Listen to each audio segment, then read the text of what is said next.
good morning, everybody, and welcome to our podcast series, Diary of a CIO. I am Sarah Pawson from Fruition Consulting, and delighted to welcome our guest this morning, Renee Hunt. Welcome, Renee. Hello.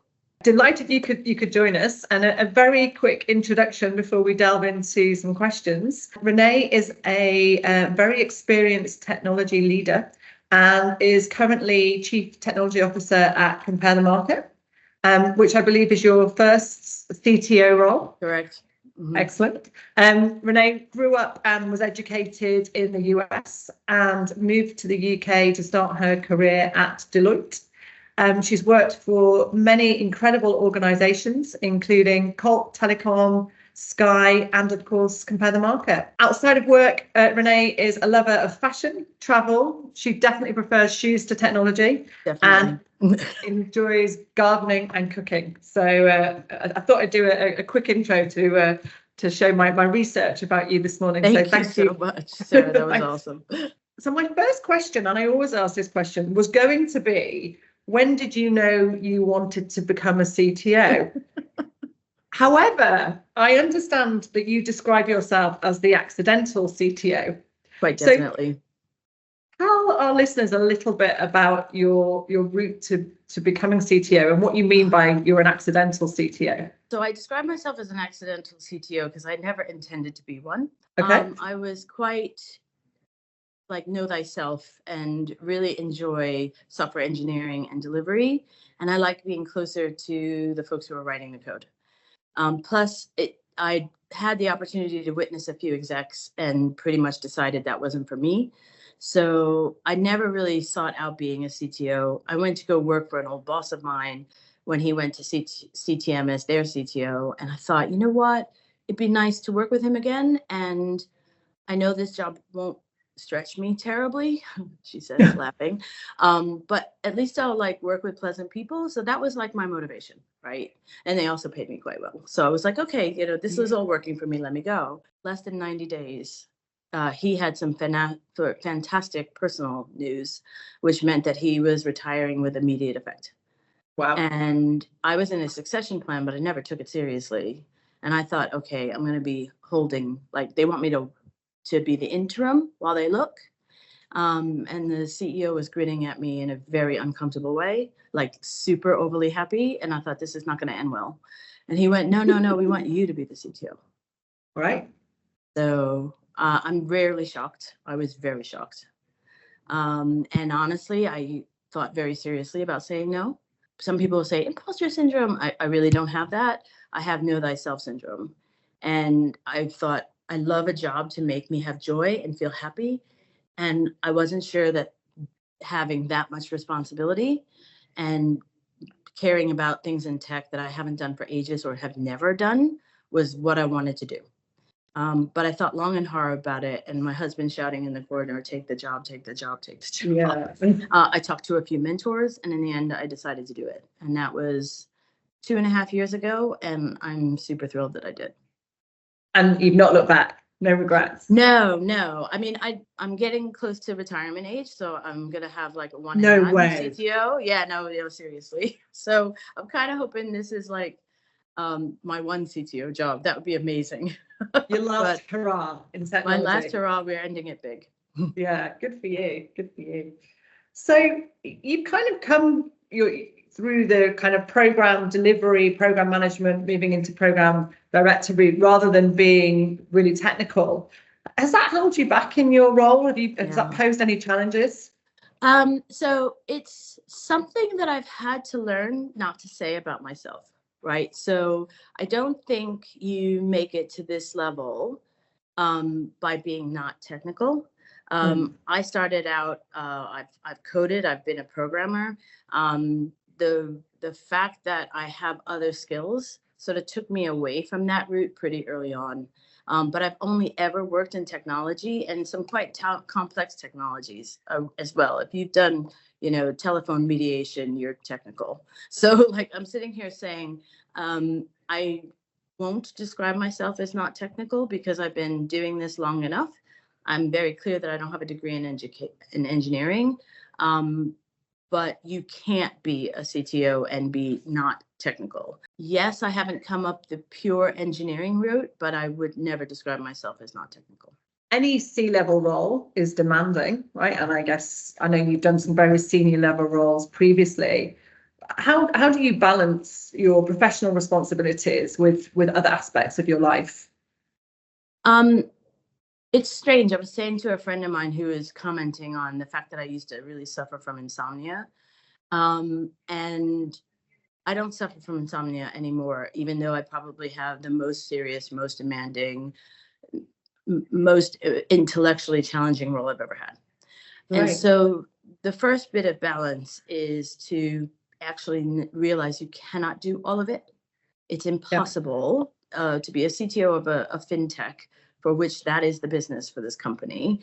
My team touches every aspect of our business. And even though I do have an MBA as well, it's impossible for me to know everything and do everything. So build a strong team. I'd say that's number one. Number two is you have to compromise something. So, one of my compromises in life is I don't read fiction, almost never. Because the time I have for reading, I don't watch box sets. I don't have time for that, right? So on the rare occasion, like Christmas or something like that, I might binge a box set with my husband.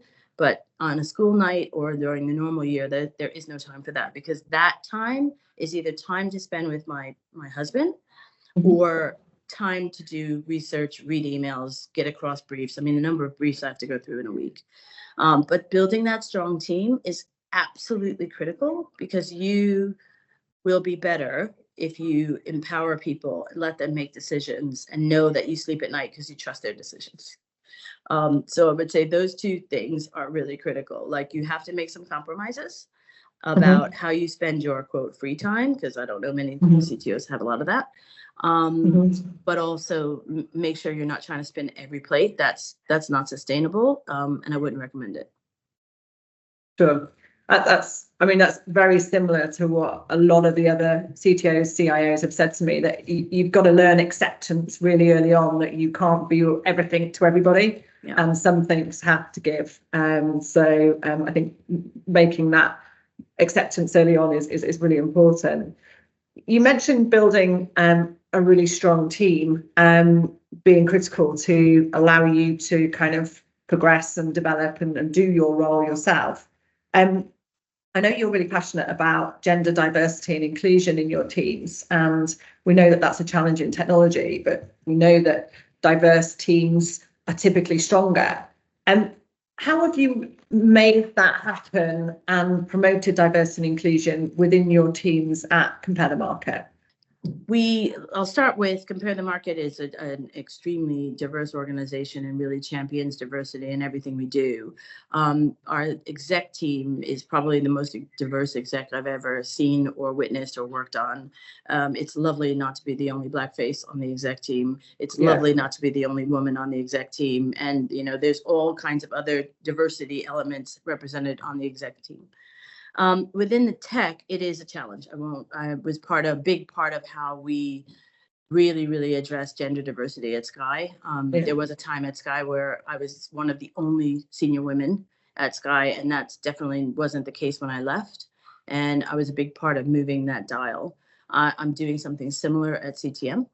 So I have a diverse leadership team, but I'm still working on gender diversity in my leadership team. And some of the things that I did when I got there was I sort of reignited the Women in Tech organization. We have an annual conference. We invest in a reading program where we have a reading, like a book club for the women in tech. Off of that, we've launched Mint, which is Mothers in Tech, really looking at that time around maternity, when you're on your maternity leave and how you come back, and making that better to help people stay after they've been on a maternity leave. We also are really big on neurodiversity, which I almost joke that in technology, I think is the other way around. But it's serious when you think about leadership and management and getting people ready for that. And then intake, and this is a tough one. And this is one that I'm living the dream right now, which is you have to be really disciplined around when you do have a senior role, making sure you have gender balanced intakes. So we're like really disciplined because it's tough, right? The market's challenging. You want to get the best candidates. I usually say I look for the best candidate and then I hire her. But you want to get the best candidates, and often you'll just be sent CVs with no diversity represented, right? Whether that's global majority, gender, none, right? And you just say, okay, guys, I really want a balanced group, because here's what we find. If you always make your job description so specific that it's got to be 10 years of this, 10 years of, and you index on technical skills only, you're leaving an awful lot on the table. And if you start to balance that, I'm not saying reduce that, right? But balance that with stakeholder management, communication, people development, right? You'll start to see more diversity pop up. Absolutely, right? But if I'm always going to over-index on this, then I'm always going to have a similar group of people come through. So we are working on that. And I think a big part of that is also looking at the culture of your organization. And technology can be a bit blokey and a bit bantery and sometimes a bit hostile. And so if you want to make sure you have a strong candidate of women coming through, you've got to address that, right? And it's not like the fun police, but professionalize it. Like, okay, that's fine, but this is not the environment for that, right? To make that safer for folks. So that's what we're doing at CTO. And the cultural aspect is really interesting because that's quite hard to impact and change. What are the kind of tips or advice you could give to an organization that does have that kind of, I guess, male dominance and some of the behaviors that you've described? I think the first thing, and this is a tough thing, is you have to hire some women, and you have to hire senior women. If my experience is, if you try to fix it from the bottom up, A, no one's going to live that long, and B, you don't bring in people who have agency to point out things that are not right or that are not helping the culture, right? And oh, by the way, there's loads of men who hate that culture too, by the way, right? So if you are hiring more senior women, you start to bring in people who will be in spaces where less than inclusive cultural activities are going on. Look at it that way. The second thing is, okay, you have to do things to help what I would say, the revolving door, right? So you're hiring women and they're going right back out in equal number. That is, you have to start looking at what do I do to retain and to make women feel like they're valued, right? Everybody should feel valued, right? But if you're the only woman in a team of guys and all we ever talk about is, let's pick a football team I like, Liverpool football, right? Like, if you're not a football supporter, like that's going to get a bit lonely, right? So what are you doing to create community for the women that you do have? I think that's a big part of it, because feeling like the only, and as an African-American woman, I often feel like the only in environments, that just gets like, oh, I would just like some company or somebody to talk about shoes, right? Or women's football or netball or something I'm actually interested in. Yeah, it's interesting to think about that it needs to be fixed at the top level and filtered down, because so many organizations focus on, well, let's get some female engineers in or some female grads or whatever, kind of at the kind of, I guess, the lower end of the team structure. You can't look up and see nothing, right? And at my previous organization, okay, so I was a director and the CISO was a Black woman as well. And that was it in technology. And so if you're a woman and you're coming in and you're an early careers person, you're looking all the way up and seeing nothing. That's not going to work, right? No. So you have to look hard and find some women staff engineers, right? Because those are the people who are going to be pairing with them and helping them, right? And that's going to be a really good opportunity for someone to see someone that's closer to them that they can model off of, right? It's great that there's a woman CTO. It would be even better if I had some women directors as well. And are there any women directors? Please call me. But, there's always room on the bus for really good talent. And I think that's another attitude you have to have, because here's the problem. If you're looking for heads of, directors, principal engineers, and you really want to hire some more women or some more people of global majority, here's the challenge. Those people are probably not looking. Yeah. They are valued and safe and happy where they are. They have built their networks. They have created a world that suits them just fine, right? Mhm. So the likelihood that you have an opening when that person is looking is pretty low.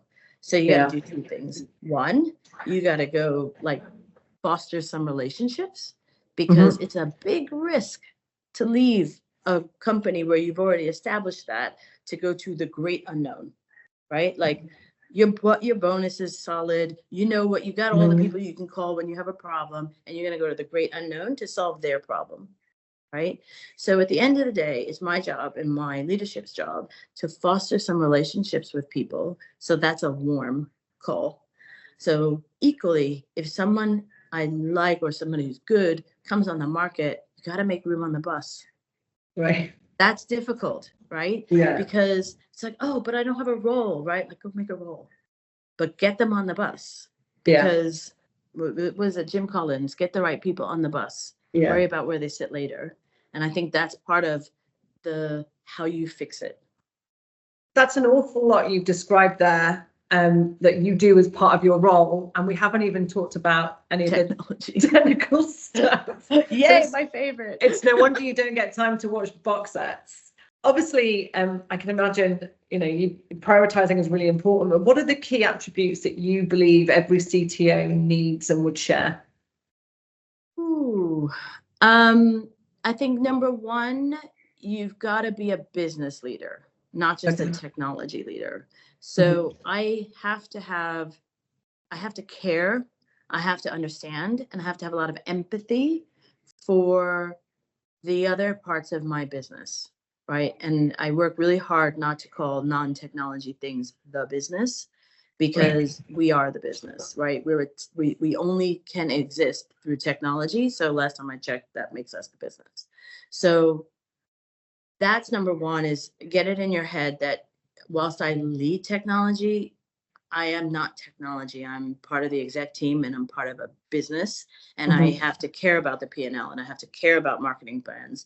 And that means you have to take on all that other education if you haven't had it already. Number two, I think you have to be a great developer of talent, because fundamentally that's the talent that's running the technology organization you're responsible for.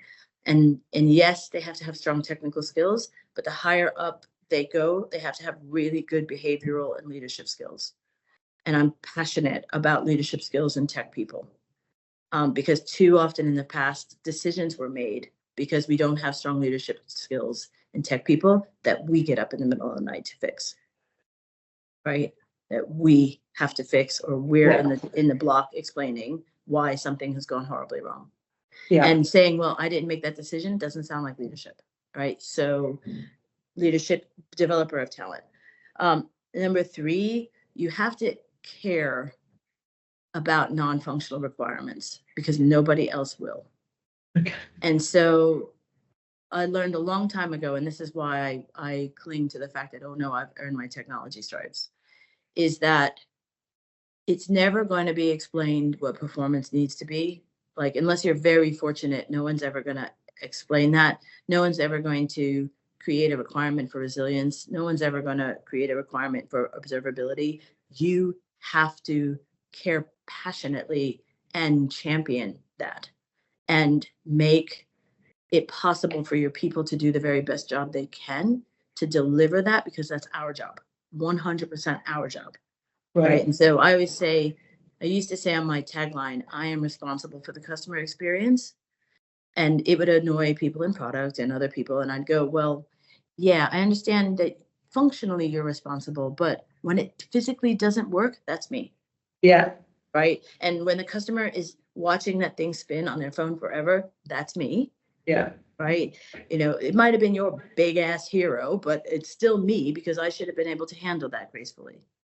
So fundamentally, I get excited about things that improve the ability to deliver seamless non-functional requirements, right? That the user experience is slick, it's easy, right? Okay, intuitive, that's UX, but it's quick. Wow, that's so quick. Or that performs well, or it's never down, or I don't ever have to stop my business to do something, like 1974 called and we need to do an outage so we can update, like, no. Yeah. Right?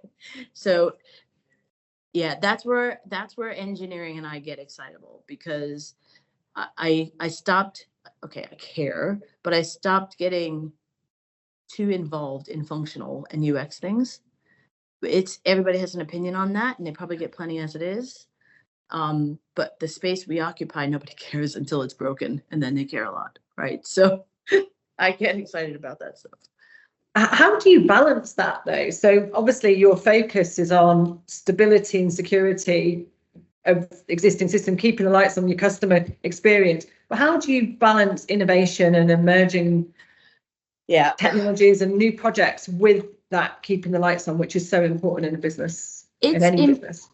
Important to have strong engineering principles from the start. So if you can build things well and you can have an open, so like most recently, we have a quarterly prioritization routine. So every quarter we come together and people bring their candidates to the table and we try and get them prioritized so that it's very clear across the business, because we're only small, right? We're not a massive company, right? So, but it's very clear across the business. These are the top 6. If you can do whatever you're doing without in bothering those, you're fine. So the number one thing we had to do in our top 6 in our business was I had to take my GitLab migration. So GoCD is being decommissioned or deprecated, we know.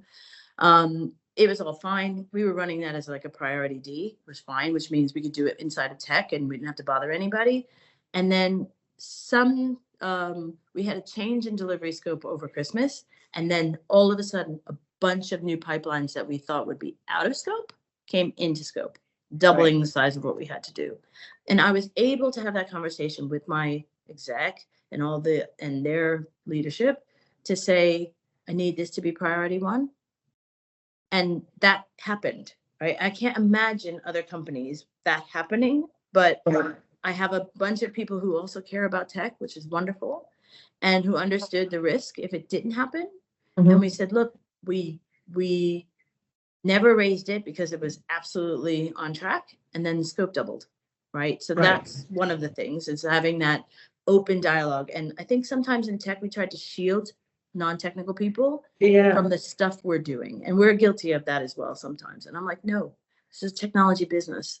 Bring them in. Let's explain, right? And if you can't explain it in a way that, I used to say you're my grandmother, but then one of my team members said his grandmother was a laser engineer. So like, I don't say that anymore. But if you can't say that in a way that like a 4-year-old could understand it, then you don't understand it, right? So explain. So that's one. I think the other piece is, I was very clear from the beginning that there was no cupboard of engineers that was doing all the keep the lights on.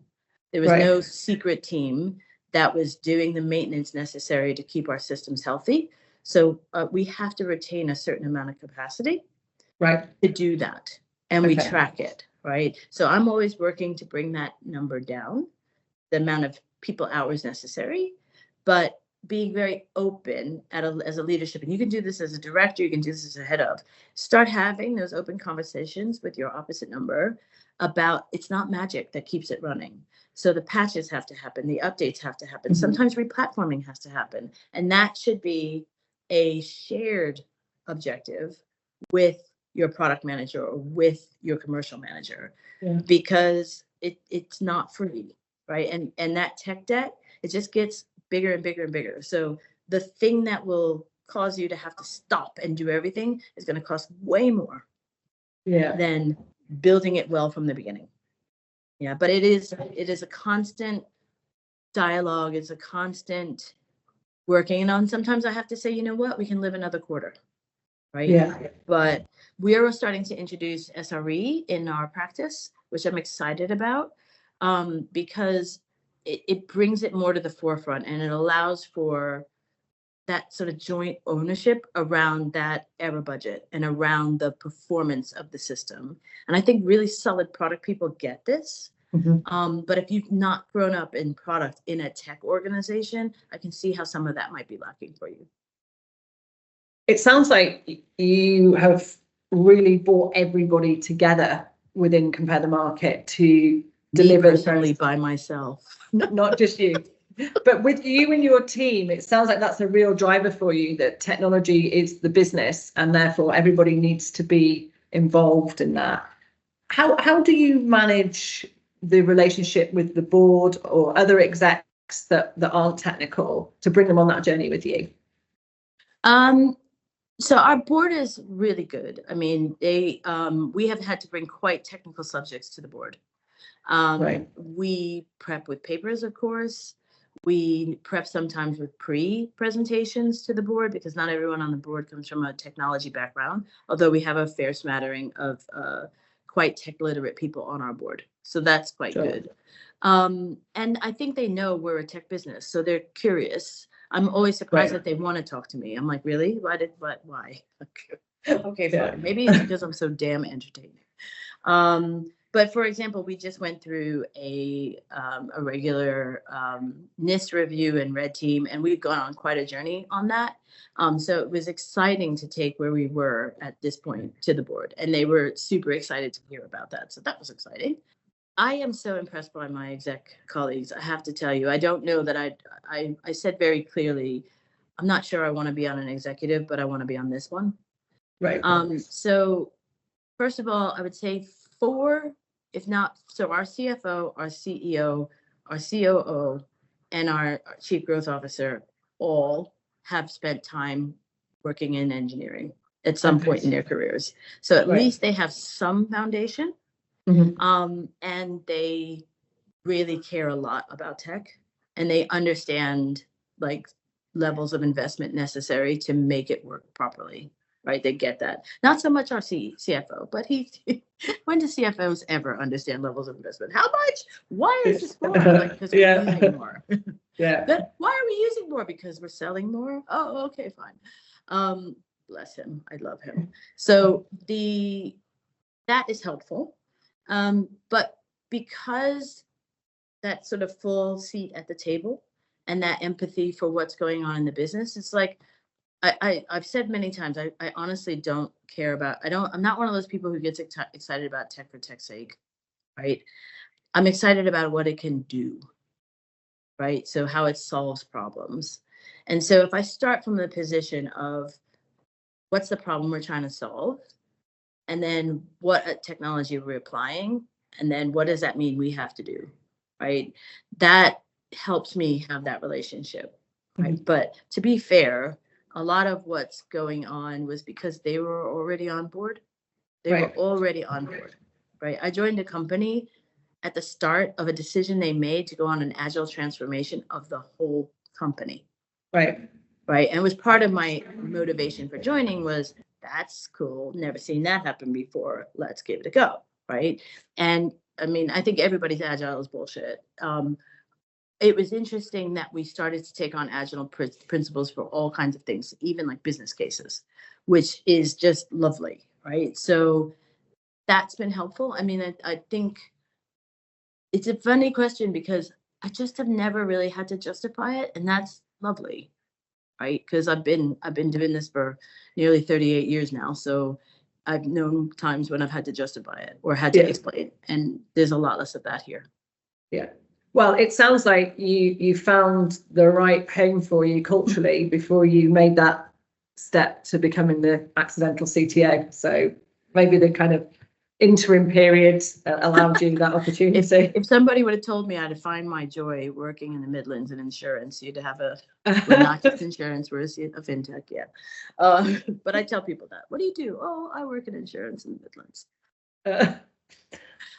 What's next then? So what is the, I guess, one technology trend or development that keeps you up at night? Not necessarily in a nightmarish way, but from a thinking perspective. So the thing that's keeping me up at night right now is I just got a puppy. So that's literally what's keeping me up. There's 2 things. Let's talk about the one that's not so positive and then one that's positive. The not so positive one is culture. And I've seen a worrying trend, and it's everywhere. of some, and I mean, technology people are cynical by design. I think that's part of how we find bugs and wrestle things to the ground and make things work. Yeah. But I'm worried about younger people saying more and more that they don't feel like they belong and that they don't feel like they have purpose working in technology. And if you look at what's happened in the world, I can understand why young people feel cynical about the future. But I really hope that we can, through expanding the purpose of our business into technology and bringing technology in to the core of what we do, help younger people in technology feel a bit more optimistic. That is really worrying for me, because I've only ever had a great career, great outcomes, great opportunities working in tech. And I'm not sure that many young people are feeling like that. Right. Maybe not on early careers, but definitely in the mid, something happens and people get like, oh, everything's shit, right? Maybe it's cool to think everything's shit. I'm a Gen X boomer border, so and I don't have any kids, so like I don't know, but I do worry about that. That worries me a bit. The second thing that's more positive, and I'm going to be boring as hell and say AI, but the reason why I think it's positive is that if you look at the role tech has played over the years, right? If you start from tech as a calculator or a computer, which was way back when in the time of World War II and NASA, through tech as a, re-engineering or automation tool, right? That's cool. But tech is slowly. So there's this joke, and you may have seen it. And anybody who's coming to lead dev, I'm going to tell the joke on the day. But there's a joke that was running around saying, who is responsible for your digital transformation, or who led it? And it was the CEO, the CTO, a big six consultancy, COVID-19, right? And it's COVID-19 because the whole world went on a digital transformation at the same time, all of it. Right? Even people were like, it's too hard. We can't do it. We can't make it work. Boom, it happened. That changed irrevocably the role of technology in every organization, because now it's in everything, absolutely everything. And then us as technical leaders now are more relevant in more of our business. Mm-hmm. So if you can see what's happening, right? Like, so Sky's new CEO, big global CEO came from technology. IBM has a CEO who came from technology. Like, that's now happening, right? So, and then if you add AI onto this, right, the relevance of technology and the intertwining of technology into everything we do starts making the need for you to have a big technical foundation critical in senior roles. And I'm not just talking the CTO. So I look at my team and I'm like, I expect you to be COOs, CPOs, like all those things, because you've got the foundation to do it, but you've got to get the empathy and the extra education to be the business leaders that you should be in the future. So that's what I'm positively like buzzing up at night about, is thinking about a future where the thoughtful, the detail-oriented, the curious people that I work with every day are actually leading some of our big businesses in the future. That's exciting. How is that then? You mentioned the cultural challenges some of the younger generation are facing in careers in tech right now. Is that not filtering down to them, that changing landscape at a senior level and the impact of COVID-19 had and AI and all of that? Why do you think it's not? It's a really good question. And I wonder if they see enough of it, right? So like my biggest challenge is I spend an awful lot of time in meeting rooms. Right. And so if they're not seeing it, right, then do they know that that's what's coming?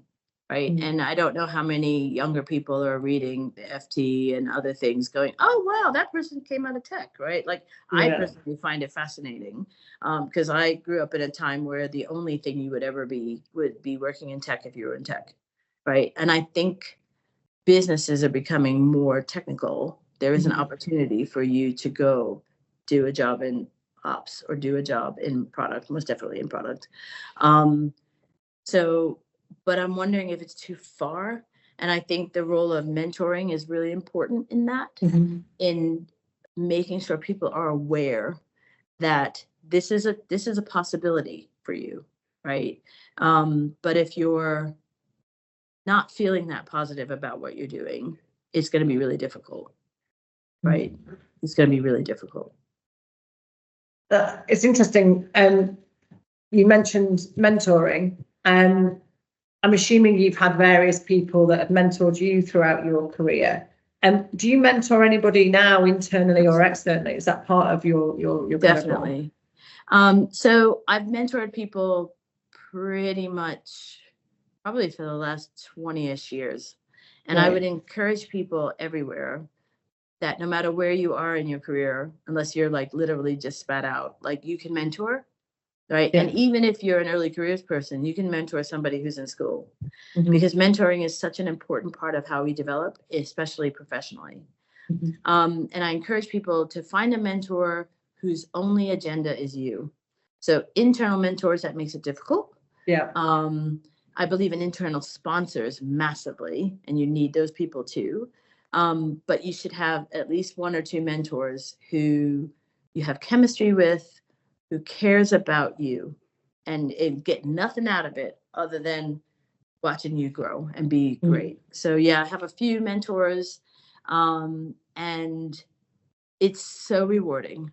It just watching what happens when you put a little investment in someone and helping them to see what they're capable of, and also putting a mirror up to behaviors that are probably not that helpful for them. Watching what happens, it's incredible. So I highly recommend that. I always say to people, mentor and get mentored and be a mentor.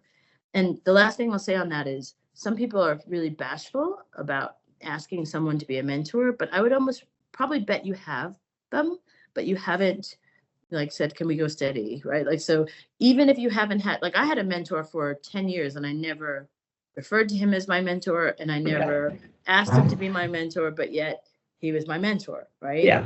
And now I talk to him about like that he's my mentor, or I physically say I'll call my mentor. But for 10 years, I didn't know that. I just thought he was somebody I used to work for that gives me advice every once in a while. So, you don't have to have that awkward conversation if it's working for you. But equally, I think asking complete strangers to be your mentor, sometimes it works. But that chemistry and that connection and that care, I think, needs to be there for the person to put the time in, right? Yeah, I think that chemistry aspect is really important, and it's quite hard to seek out, particularly if you're at the early stage of your career. How do you seek out a mentor? Because I always say also, no, don't go too high. So you want a mentor who's experienced the thing you're experiencing in the same decade, right? Otherwise, like, back in my day, we used to have to wear lipstick to work. Like honestly, that's not going to be helpful if you're in early careers.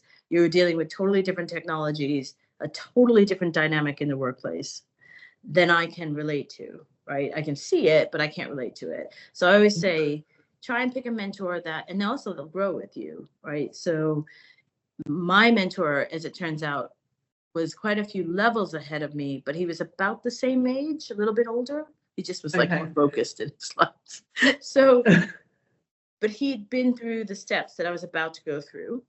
But equally, he's been able to age with me, so he still can be my mentor. He's retired and living the best life, but he's not so retired that he's just not interested in mentoring anymore. So I'd say pick someone. So if let's say you're a mid-level developer, and if you want to be an individual contributor or a subject matter expert, like go find a principal engineer or a staff engineer.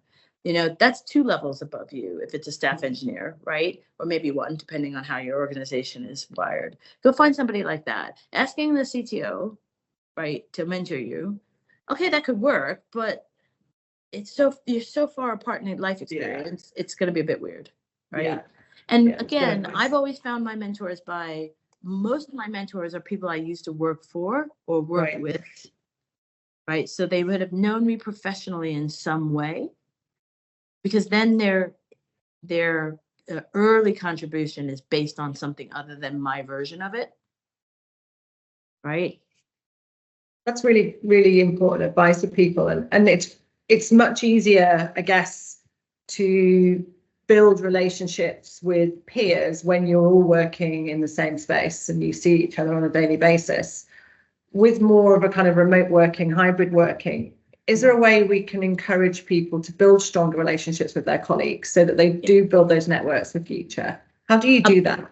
I'll be honest, I think that's part of the lack of belonging and the cynicism. I mean, if you're a remote worker or a hybrid worker, and I get there's all kinds of good reasons for you to do that, build relationships with the people you work with, right? Mm-hmm. Whether that's a chat over Teams coffee or Zoom coffee or something, like that's going to be the center of belong. Like that's going to create the connection and the belonging, right? Join the clubs, I'm going to talk about being on, like, if you can network gaming, like do some of that to build mm-hmm. relationships. That's so important.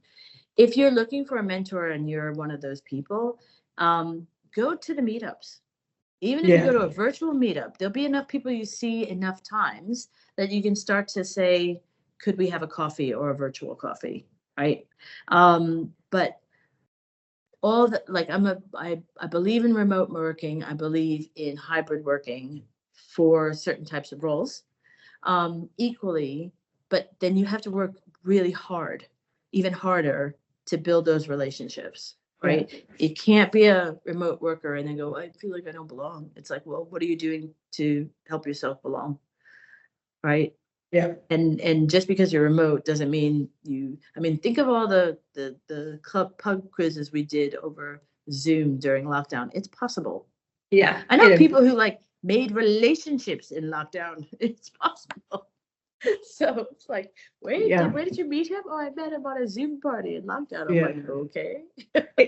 It's amazing, really, how a lot of those social things we did virtually have stopped, even though people's working conditions haven't stopped. They're still there, working at home, working remotely. But yeah, all of those social things we did just don't happen virtually anymore.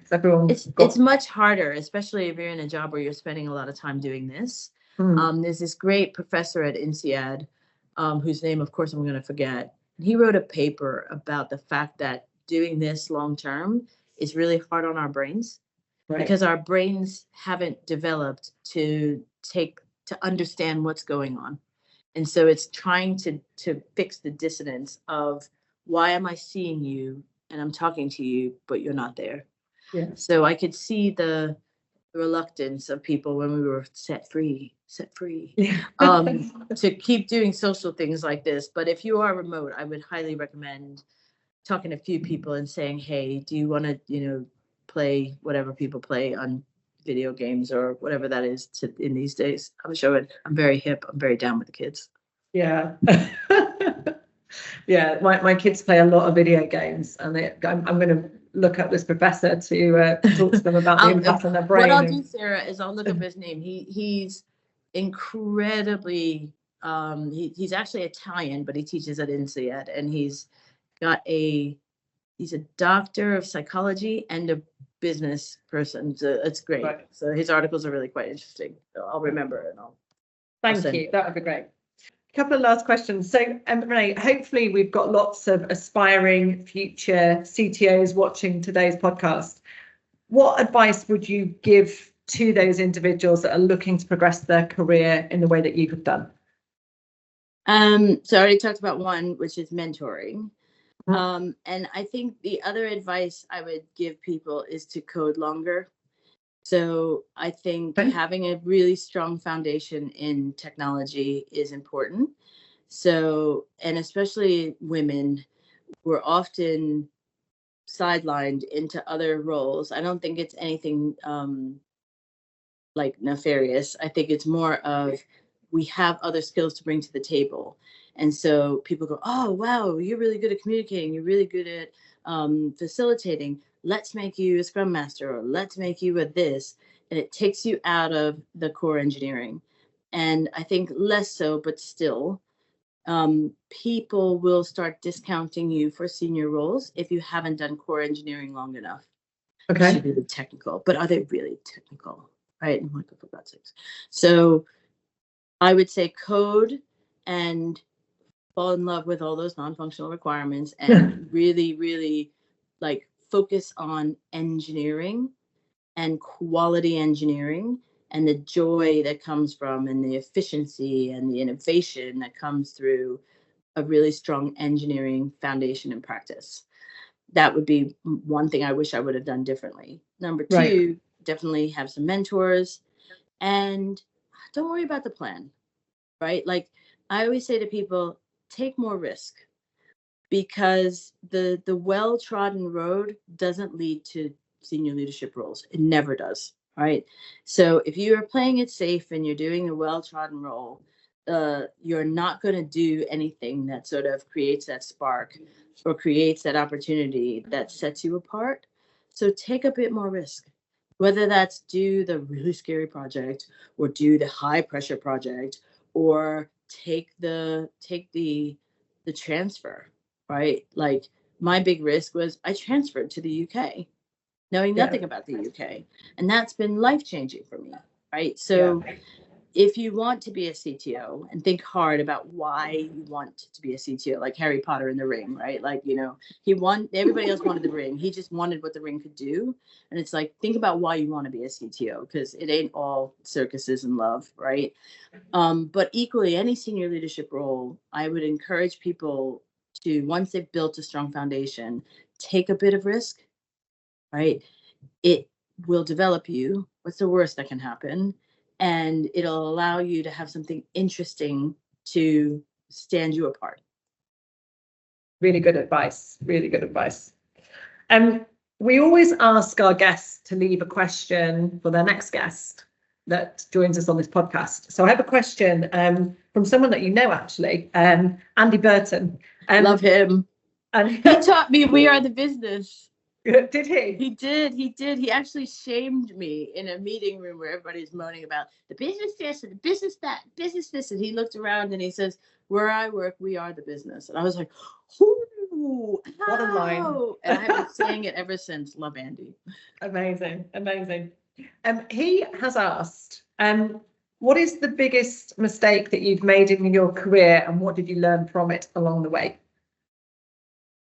Ooh, okay. So I would say my biggest mistake is I didn't code long enough. But equally, Okay. I would say my biggest mistake in the job, and it has to do with curiosity, and it was working on a big project. So it was a big project in my previous employer a long time ago. And we needed to build some orchestration, right? And there was already orchestration in the organization. And my assumption was we were using that. Mm-hmm. As evidenced by the fact that we called it the same thing. And I wasn't curious enough to really check to see what we did. And unbeknownst, well, it shouldn't have been unbeknownst to me because I was accountable. We forked that code and built something totally new. And that created a problem for my business because not only did we create something new, we gave it the same flipping name. The confusion, right? It almost looked like subterfuge. And I understand how it happened because we forked the code so as to not slow them down. But it started to grow its own life, right? And so what I did was I left a problem for somebody after me because at some point they were going to have to decide which one, right? Or merge those two codes back together again, which is a nightmare. Or throw them both out and replatform them both. So my lesson from that was code is creative. Nobody likes anybody else's code. Left to their own devices, they're going to build it again. And so as a leader and as a person responsible for what happens after I'm like, go live, woohoo, yay, right? Is I got to be more curious and I've got to ask more questions about architecture and what's actually being built, right? So I think that's one of my biggest lessons learned. I also once took down our entire identity system over Christmas Eve, but I personally didn't do that. My team did. Right. But I'm like, but I got the call nonetheless. And they're like, why the hell is it down? It's Christmas Eve. It's like one of the biggest TV watching days of the year. And nobody can sign in. awesome. But I survived it. I didn't get sacked. I'm sure he wanted to sack me. He sounded like Well, well, that's a really important, I guess, closing message that shit happens, things go wrong, catastrophic things go wrong, and you don't always get fired. I've written a lovely poem about it, and I send it out every day. Twas the night before Christmas Eve, right before Christmas, about don't flip and change prod today. Let's all have a nice day. I know, release when you want to. No, not on Christmas Eve. Let's all have a nice day. Amazing. Renee, thank you so much for chatting to me this morning. It's been a really enjoyable hour finding out more about you and your career and what you've achieved and some of the things that you've done. I hope you get to sit on that beach soon and read that fiction book at some stage and watch that box set. It piled up. Like, have you read The Kite Runner? No. Have you read it? No. Oh, goodness me. But no, it's been really brilliant. So thank you so much.